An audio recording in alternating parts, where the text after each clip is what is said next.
Okay, here we go. Back at it again here. I think... No, we're not ready for that yet. But hey, welcome back to Burn Your Boats. This is me, Matt Lastalia, your faithful, loyal host. Back at it again with another episode. Today, if you saw by the title, we're talking about running, right? So, and this is, I think I titled it something to the effect of how I found myself in running, how it killed me, and then how it saved my life. So, it's just, if you couldn't tell already, this is a story not all about how my life got turned upside down. I'm no Fresh Prince, but it's a story about how of me and my personal journey, if you will, with running and how it's impacted my life. And so, before we dive full stop into that content for today, there were some housekeeping notes from last week. I actually got a call from one of our listeners, Neil. Thank you so much. I appreciate your input. We were talking about embracing the gray space, right? Last week's episode. And we had referenced the infinite paper, right? And that's, so if you didn't listen, in order for these notes to make sense, you probably need to go back and listen to that. So, I talked about using black ink for certain things, for like the high level goals, like the who you are aspect of things, and then everything else kind of in pencil and in gray, that can be edited and erased along the way as it fits into your goals, as you figure out what works and what doesn't work. So, and on that I said, you have this infinite paper, so like don't be afraid to erase and to scratch out and to write new things and to keep writing and keep writing and keep going down.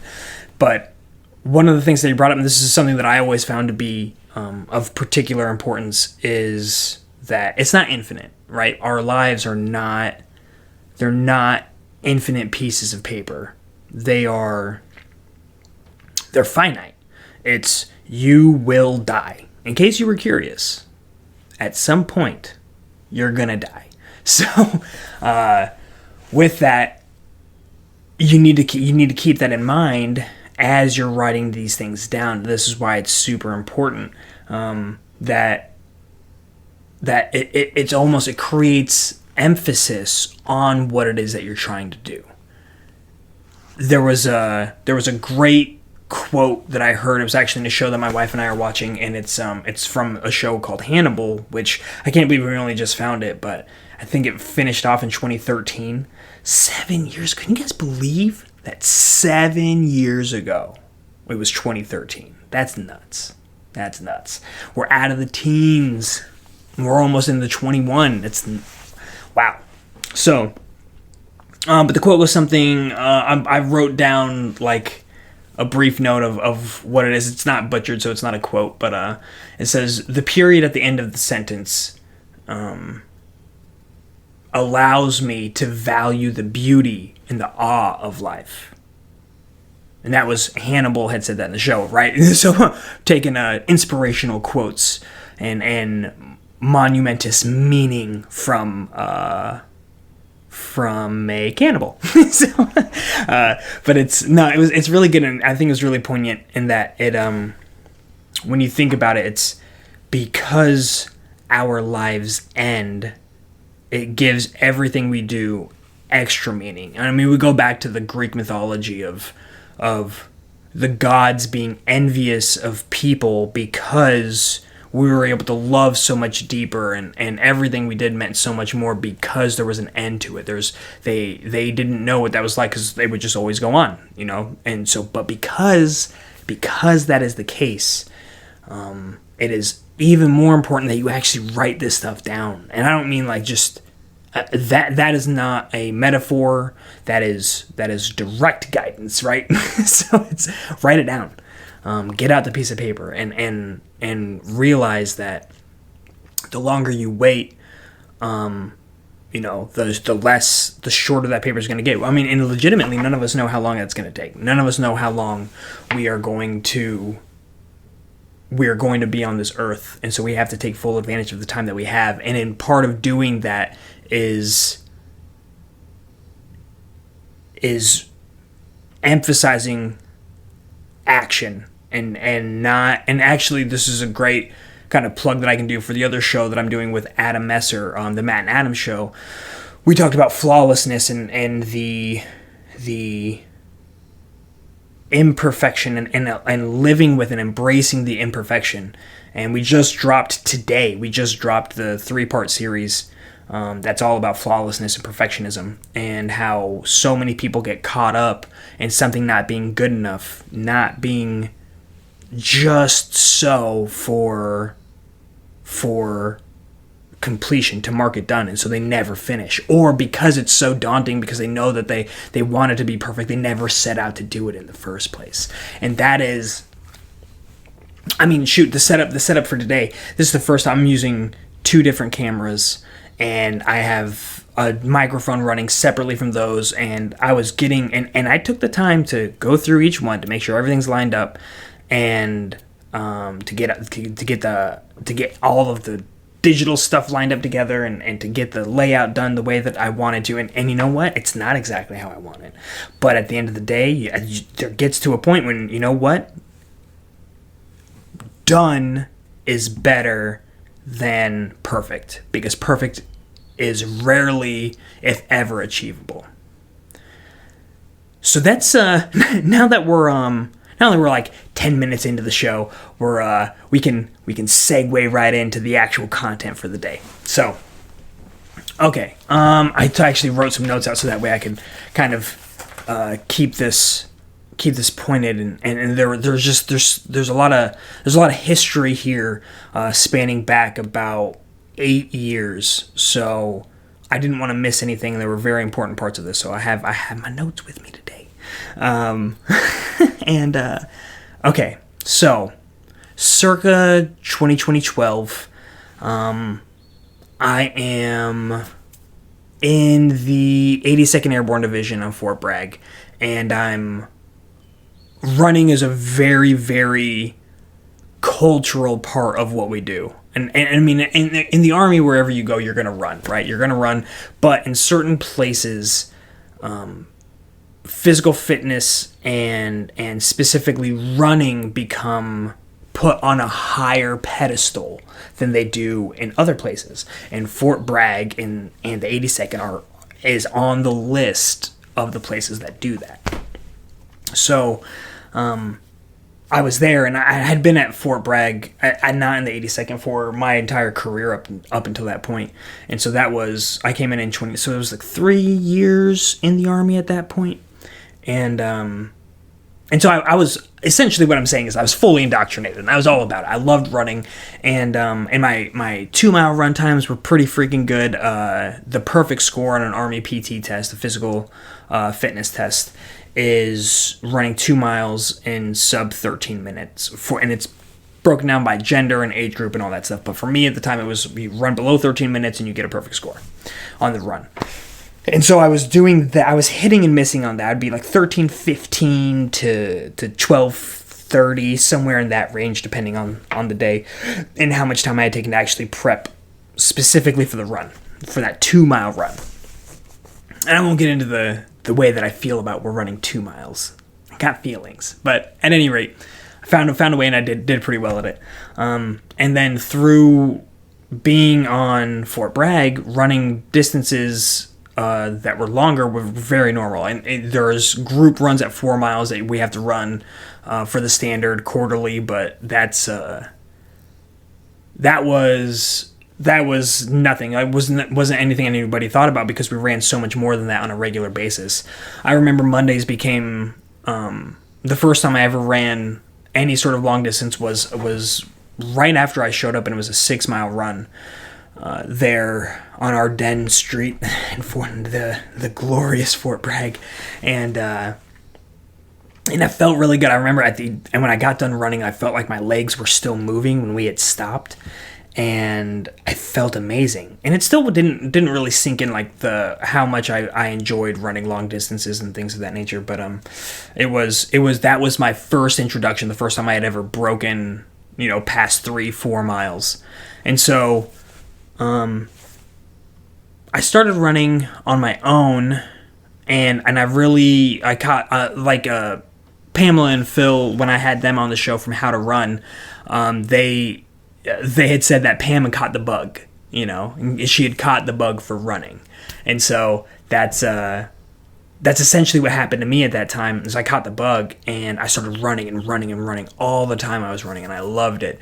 And my big kind of the runs that I would do were always 5 miles, and it was because the Army Ranger standard, like to get into Ranger school, not to pass the school. For anybody that's not familiar, it's a very difficult school to pass. Never went, but it's got a very high attrition rate, and the demands are no joke. But one of the requirements to get in is to be able to run 5 miles in under 40 minutes. I'm pretty sure that's right. I'm already losing the memory. The things my brain is shedding as I've exited the military. It's shedding the details. But I'm pretty sure it's 40 minutes, because I think I remember right. It was, you need to run a sub 8 minute pace in order just to pass.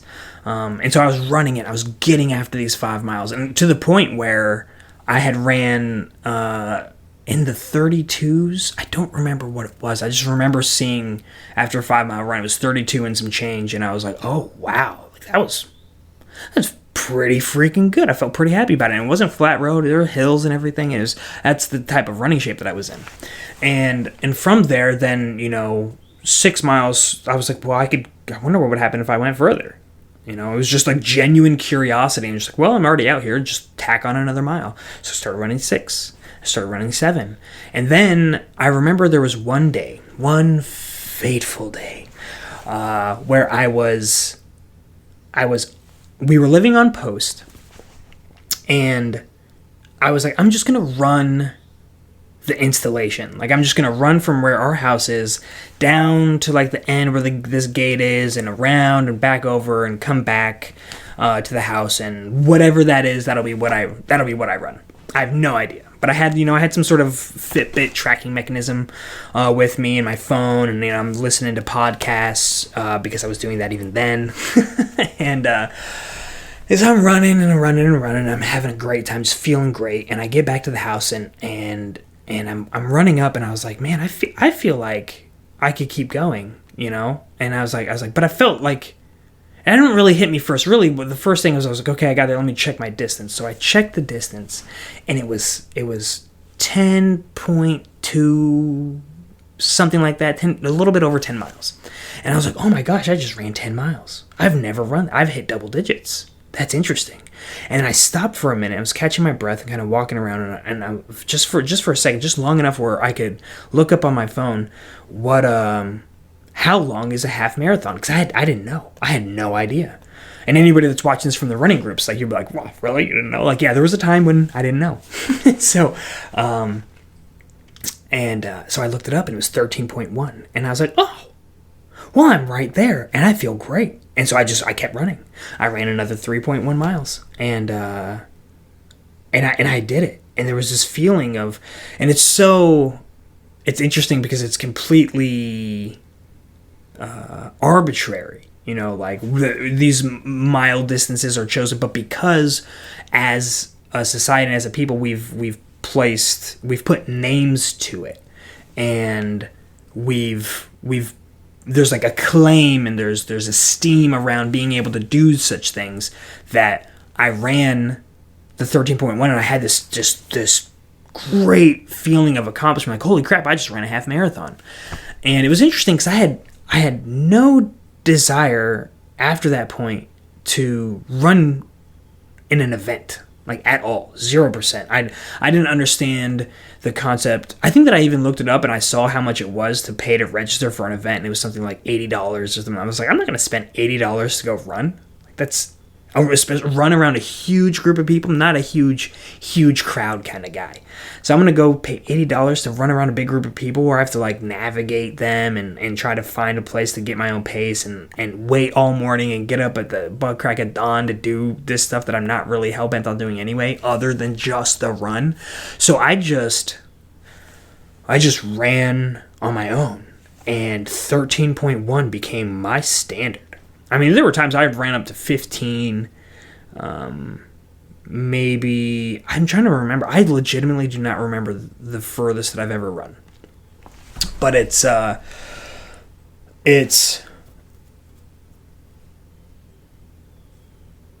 was something like 15 to 16, at any rate. But the standard for me became running 13.1 miles. And I would do that all the time.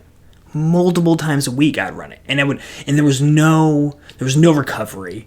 What was I? So I was 4 years in the Army. I joined when I was 20. So I was like 24, 25, right around there. And just crushing it. Like, it wasn't even a thing. Like, I know I could have gone further. I just didn't have the time. I mean, I did, but like, I'm trying to manage Army work and then family life and being like, oh, I'm just gonna go run a marathon. You know, I wasn't balancing it that well, and I knew I could get out for a half easily, and so I was doing it. So yeah, I mean, at that point it was a half marathon or bust. I remember that there was a time when I was in Louisiana, so we went down there for an exercise. It was called an LPD. It's a leaders. LPD, right? Leaders. Basically, when you're going down there for a very large exercise, where a whole brigade is going to go, and you're going to flex your ability to maneuver and shoot and, you know, destroy targets and basically like do a mini deployment in a month, in preparation for a real deployment. We'd go down there for like basically like a leader's recon, and we would go through what they call like a staff X of sorts, just like a staff exercise. So the staff goes down there, and you run through all of the staff mechanisms. So you're building products and you're briefing things to the commander and all of this. And so I remember there was one day after we were there, I went there early on the torch party. So I was there maybe a week before everyone else, and I was there getting everything set up and making sure that, you know, systems were up and running and that things were aligned and you know, the groundwork was laid so that way when the rest of the staff showed up, like, we were ready to roll. And so I was doing that, and then the staff showed up, and we had our first day, and then it was somewhere there. It's like a week-long event once the whole staff is there. So it was somewhere in the middle. It was like 10 o'clock at night, and we're working and I'm learning. Like, I'm so new. I had just changed jobs from being a ground pounder and a knuckle dragger into a staff position, into intelligence, and I was really trying to get my bearings. It was the first time I'd ever participated in an event like this, and so and I had already been in for a period of time, so I was already in a position of leadership. So it was like higher stress because there were higher expectations, but I didn't have the experience to lean on to execute well. So I was trying. I was there and I was nugging it out and working my ass off. And admittedly I was not doing well. Like, I was working hard, but I was not. The products I were making weren't very good. It took me forever to build them. And I remember there was a very, very high speed. I think he was a first lieutenant at the time. I actually just saw on Facebook he got promoted to major. So congratulations, Brandon. Very well done. And he was, I heard him like muttering under his breath and talking to other people, kind of like what's wrong with this guy? You know, like, why can't he do his? I was getting very, very, very frustrated. And I remember that we got out at about 10:30, and I hit the road as soon as we got released. Like, everyone went to go eat chow, and I left to go. I was like, I just need to run. I need to run it off. Like, that's how I'm gonna get my headspace back clear, and how I'm gonna come back the next day stronger. As I need to leave the stress from today underneath the tread for my shoes on the road. And so I did. I ran a half marathon that night, 'cause like I said, it was half marathon or bust, right? So I did it, and I ran, and I got back, and I remember the next day I was talking to some of the guys that I work with, some of my buddies, and they were like, "Hey, where'd you go last night?" I was like, "Oh yeah, I just ran." They're like, "Where'd you run?" I was like, "Oh, I ran out over here." They're like, "What? How far did you go?" And I was like, "Oh, I did a half, like a half marathon." Yeah, that's just kind of what I do. They're like, "What?" And then I remember when it made its way around, people were like, "You ran a half marathon last night?" And it was so funny because to me at that time that was the norm. And it's not to say, look, oh, it was so great. There are people that run ultras, and I've never run a marathon. So, it goes to the idea of normalcy, right? When we, and how our perspective can be changed and new norms can be set based on the actions that we take. The norm that you have when you first start doing anything is going to be different than the norm that you have when you're 5 years into it, and like you've really got a grasp on whatever it is that you're doing, whether it be physical fitness, nutrition, your job, a new project, whatever, a new relationship. Like the way that you interact with somebody is going to be different in the first month than it's going to be 5 years later. You know them better, and there are natural kind of shortcuts, and you're just more effective theoretically. Relationships are probably a weird thing that don't necessarily fall in that realm. But so that was the case, and I remember I had actually gone to a school in Arizona where I was with a buddy of mine, a good buddy. He was a staff sergeant. I was a sergeant, and he said, he was like, hey man, like, do you want to do this triathlon? And I was like, what? When? He's like, it's in like a week. And I was like, I've never done it before. What events are in a triathlon? He's like, oh, you got to run, and you got to bike, and you got to swim. And I was like, okay, I had swam before competitively only once, and it was for a German Armed Forces proficiency badge, a thing, and another decoration and medal you can get in the Army. And so I remember actually at the same place that we were at, where I'd went to school to learn how to become intelligence, I'd actually trained to swim for that event, and I worked with lifeguards there to work on like form and breath control. And I was like, okay, well, I can tap back into that. It's not something I carried on, but like I had some sort of framework, and I saw the distance. I was like, oh, it was the same distance that we did, so I know that I can do it, and I know that my time is pretty good. I mean, relatively, right? And I know how to run. That's obviously not an issue. And I was like, dude, I haven't biked in years, and we don't have bikes. So we went to all these shops around town, and because the triathlon was coming, all the road bikes were rented out. They were gone. And there was a mountain bike. There were two mountain bikes. He was like, hey man, do you want me to get these mountain bikes? And I was like, if we're gonna do it, we gotta have bikes. And he was like, all right. So we had mountain bikes. And which was pretty hilarious, but it was pretty good. It was pretty good. So we did it, and it was funny. So we did the swim first, and I was one of the first people out of the pool in my heat, and I was like, oh, I'm gonna crush this thing. And then I got on the bike, and I was pedaling out, and there's like no one around me. I'm seeing people from the heat in front of me, and I'm biking, and then all of a sudden, like, I'm just getting passed left and right. I was like, oh, apparently I don't know how to bike. I'm like going down the hills, and I'm terrified. I'm going so fast that I don't know. I'm like pumping the brakes. I'm there. I'm like, oh my gosh, I'm gonna die. And so I keep going, and I push it out, and it's fine. I ended up being behind everyone that I had passed in swimming. I was behind everybody, and probably in the heat behind me. And I get out, and I park the bike, and I go to start running, and I get maybe a quarter mile into it. It was like we left the parking lot, hung a right, hung a left, and it kind of curved to go uphill. And I hit the uphill, and I saw this gal in these, I will never forget it, in these like neon reflective green shorts. And she was close to me. I was like, oh, all right, I'm going to pass you, and then I'll figure out who I'm going to pass after that. And that's the way that I'm going to run this, because it's only 3 miles. This was a triathlon sprint, so it was everything was very short.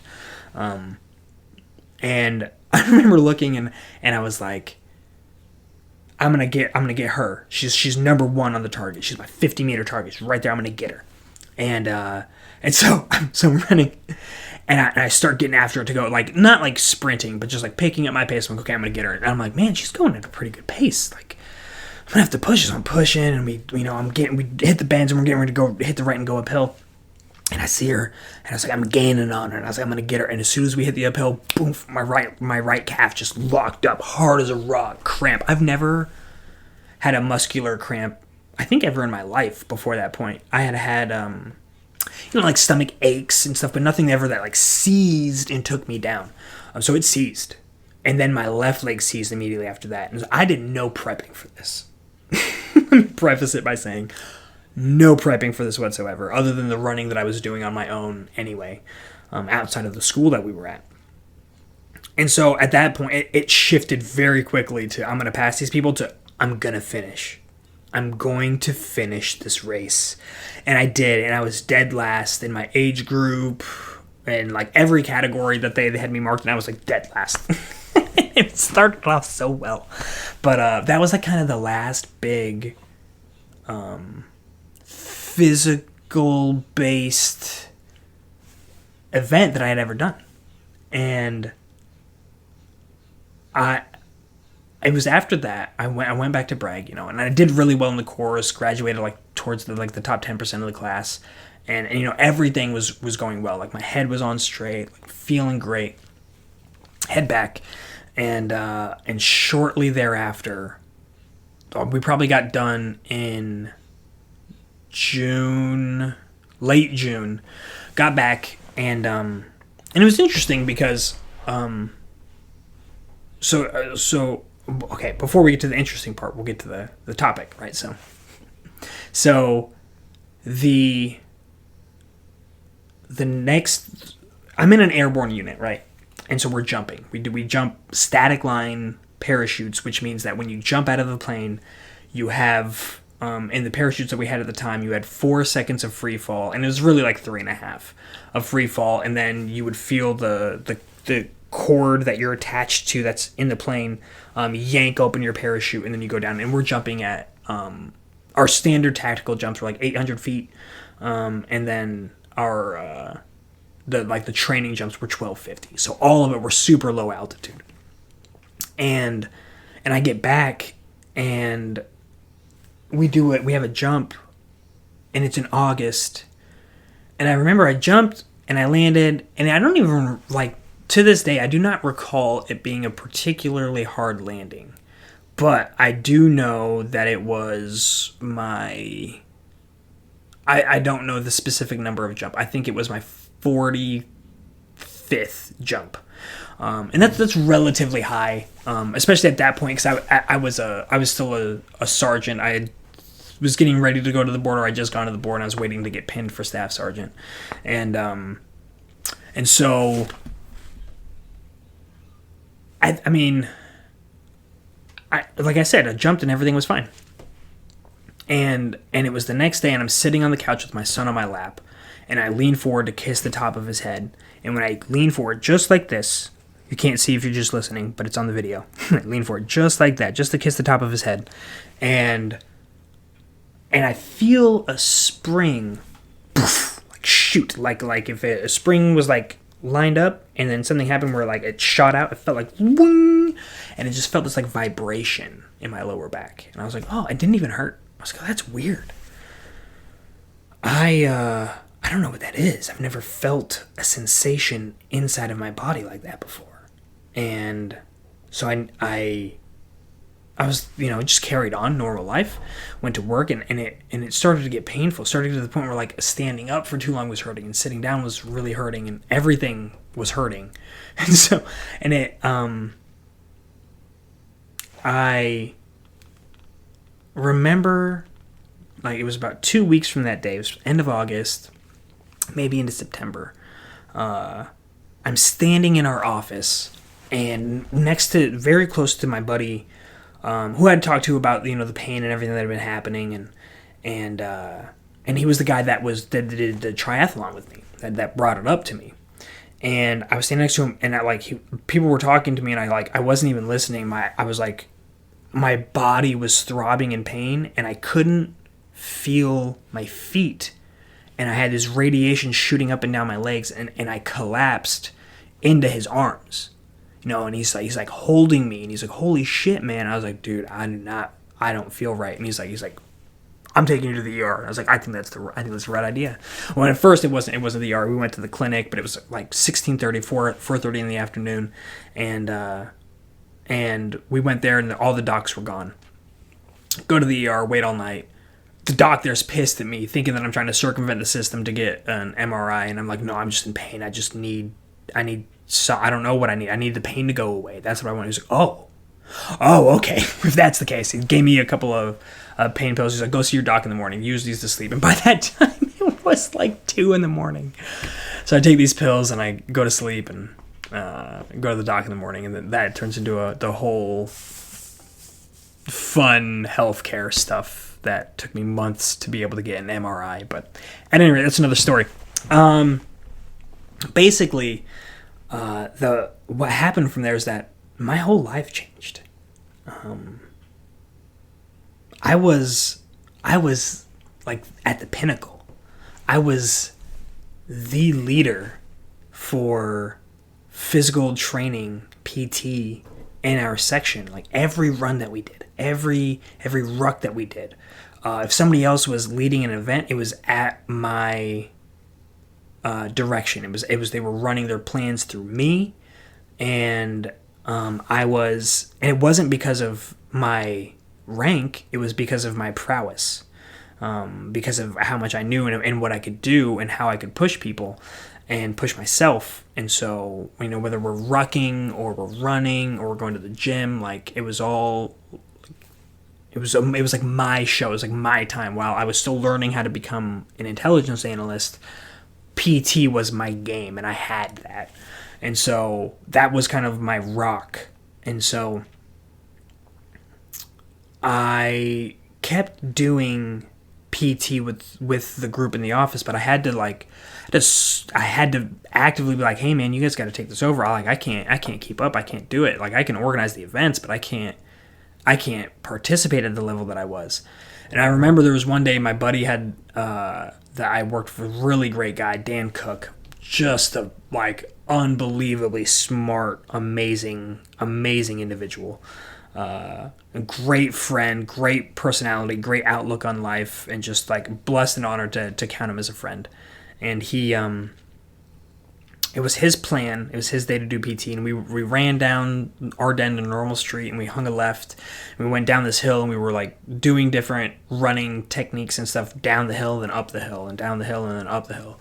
And I remember I got to the point, and I pulled off to the side, and I was like, hey man, I can't do it. I gotta go. And he was like, all right, that's cool. And he was my subordinate, but, it was, you don't leave a PT event. But, everyone knew, there was kind of premise, but it was a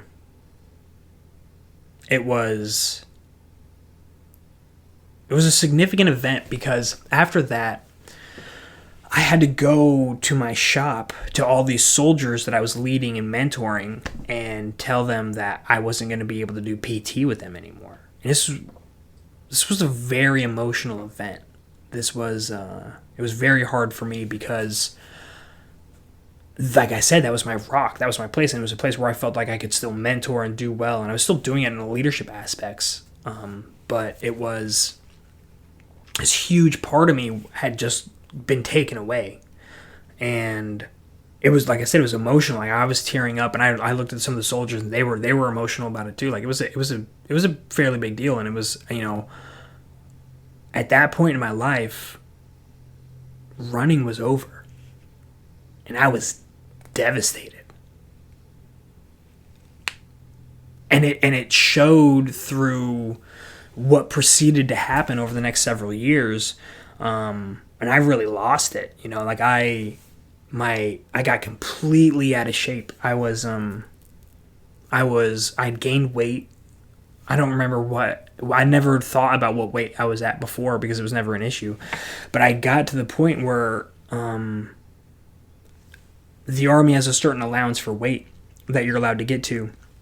And when I when I was getting ready to do weigh-ins, I would like weigh myself, and I was like, oh my gosh, I'm exceeding the weight standard. I've never done that. I've never even had to think about that before. And so when you do that, they tape you. And for males, they tape your neck and they tape your waist. And I remember I got taped and I passed. And then I remember after that, it's every 6 months. I remember after that, I had a time when I taped myself. I was so concerned about it that I taped myself, and by my own tape measurements, I exceeded the standard. I would have been put on the Army Body Composition Program, the ABCP. It's the Fat Boys program. Let's be real about what it is. It's for the guys that are overweight that need to be brought back down to within the standard. I had exceeded that. It was on my own, and I was able to do something to get enough to get a pound under a hit. I think I hit it on the mark, where I was at because I couldn't, like, it was a belly. I had that illustrious dad bod, and it was glorious. But it was I couldn't, nothing I was doing, and I didn't take huge steps to make anything right, but nothing I did really changed the size of my gut. And so I dropped enough weight to not be taped. And I don't even remember how I did it, but I remember I did that, and then there was another time that came up, and basically it was this constant concern, this constant, burden I'm carrying around with me every time that I come, whenever I'm going to schools, whenever I'm doing anything, and that I had to take into consideration. I had to think about this, and it truly was a personal low, for me when I looked at myself and my self-worth. And so, I mean, and the thing is, it's interesting because it wasn't across the board. I had changed duty stations. I had PCS because I couldn't jump anymore. I couldn't stay in the unit that was airborne. So I went to a new unit, went to Fort Belvoir. It was working in Quantico. And I was doing everything was going really well professionally. Everything was going really well, like doing things that had never been done before by analysts or people in the Army, and like creating new SOPs, and it was beautiful, and things were going really. I got picked up on the Sergeant First Class promotion list as fast as you possibly can, and that was a huge crushing success for me, and it still felt incomplete. I still felt awful inside. It was such a significant part of who I was that I still had not found a way to get that part of my life back in order. Still concerned about the weight and everything, and I remember there was actually a gym at Quantico that I wasn't at Quantico. It was actually this little island gated in secured area. In Quantico is actually two different gated off secured areas, and in the middle was a different little island secured area where we worked. And there was a gym inside of the building we worked in, and I remember I was like, I'm gonna start lifting. And I went and I was working over like the Thanksgiving break, and they had shut down the gym during that time. And I was like, oh, because in my head I thought, it's not Thanksgiving. They're probably closed on Thanksgiving, but the days around it, they'll probably be open. So I went in, and it was closed one day. I was like, crap. And then, I really wanted to start lifting. I never really lifted as an adult. And so I was like, oh, I got to do something. I got to do something to get this right. So I have to take positive action to change the course of my life, because I don't like where it's at. And so I went in, and I picked up another day on the schedule, and we're working crazy hours in this job. And so I come in for another shift another day during that same time frame, and I go in, and somebody had left the gym unlocked. And so, like, nobody was in there working. Nobody was supposed to be in there. But it was, like, a really crazy hour. I think I was on a night shift. And so I just went in, and it just worked out completely by myself. And it was wonderful. And so that was really what planted the seed for that in my life moving forward. And it was the big shift happened when I then actually changed duty stations from from there to Georgia, and that's where everything shifted. That's where like the ideas that I had about diet and how to eat changed, and I started going. There was in the apartment that I moved into, there was a gym in the apartment that was really small, but barely anybody went there. So it was usually when I was there alone, and that was awesome. I'm not a big fan of gyms and working out with other people, and so I think it was part of it was just self-conscious, and I didn't want to like sit there and look a fool, right? Because that's the big fear that we all have, or that I have, and so it was secluded, and I started going there, and the unit that I was in was really awesome in that it was like, as a sergeant first class, I was one of the lowest ranking people there. And it was all what they call big boy rules. So it was like, we don't do physical training together as a group. It's all on your own. And, and for me, I was in a position where I kind of got to make my own hours to a certain extent. And so I was going in and doing my own lifting session at the apartment gym before work. And then I would work until like 2 or 3, and then I'd get back and go and lift again.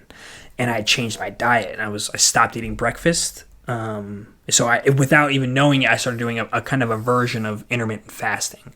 And so between that, like the weight just shredded. It just fell off without even thinking about it, and my body got into a better shape than it had been in since I was initially injured. So I started feeling good, and started feeling better about myself physically, but there was still something that wasn't there, something that wasn't exactly right. And I think for me, there was like running served as a form of like active meditation. And so it got me away from everybody else. It got me in my own space, and working up when you're running at a certain pace, like your mind has to let go of a lot of the peripheral crap that's going on inside of it.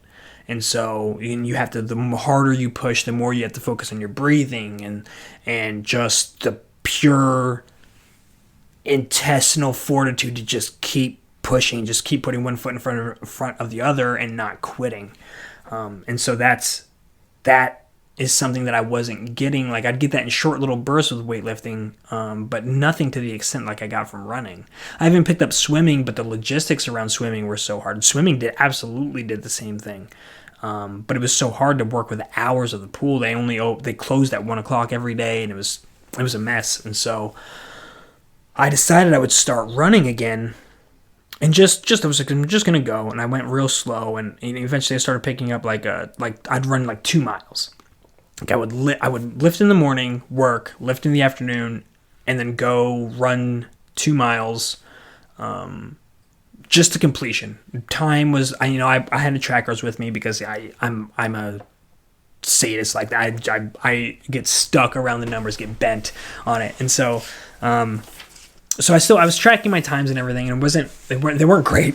If I was making 10-minute miles, I was moving, I was hustling, and it was hurting, and it required a lot more active recovery than I'd ever done. So I'd stay there in the parking lot and just stretch out for another 45 minutes after a 25-minute run, and I had to do that, but it allotted me the time and the space to get my head clear, and I was like, oh, this is wonderful.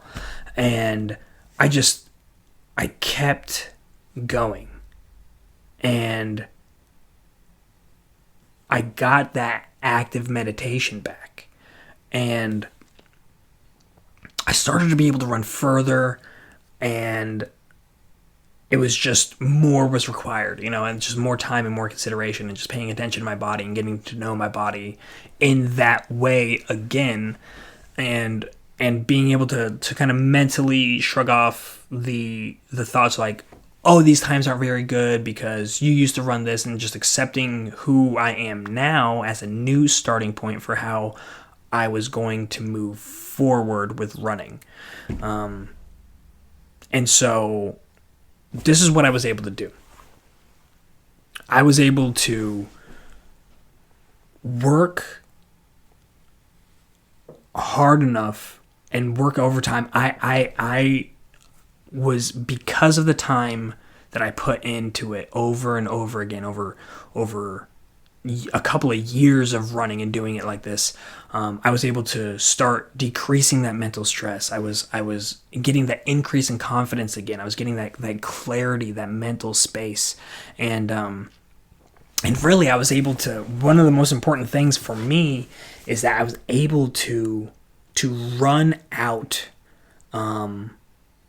outrun my like anger or frustrations. Like if something would come up, I would have that in me to be able to do, and to the point where like it just happened. I ran the fastest that I've ever run, and I was able to run this fast because that was how fast I needed to run in order to outrun the emotions that I was feeling. So I am not my emotions.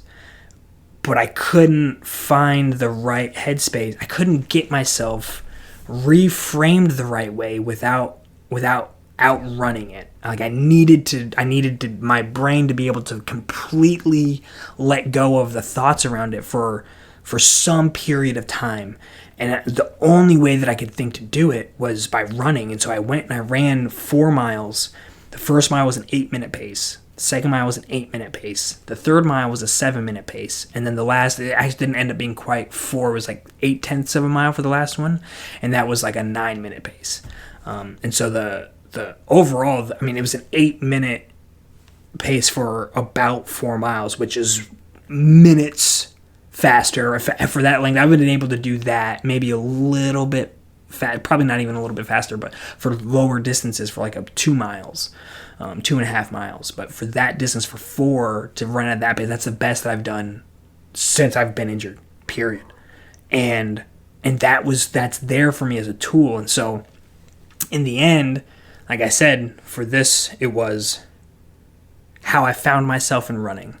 I found like I was running those half marathons daily, and it was like became a part of me, but like engrossed in it. I was engrossed in it. It was like part of my soul and my rejuvenation. And then when I couldn't do it anymore, it was this devastating loss, this huge part of me that I could not feed anymore. And then it was finding my way back from that, from my physical fitness rock bottom of being fully eligible to go into the Fat Boys program, to getting myself to the point now where I'm trying to find ways to put weight back on because I'm constantly losing weight.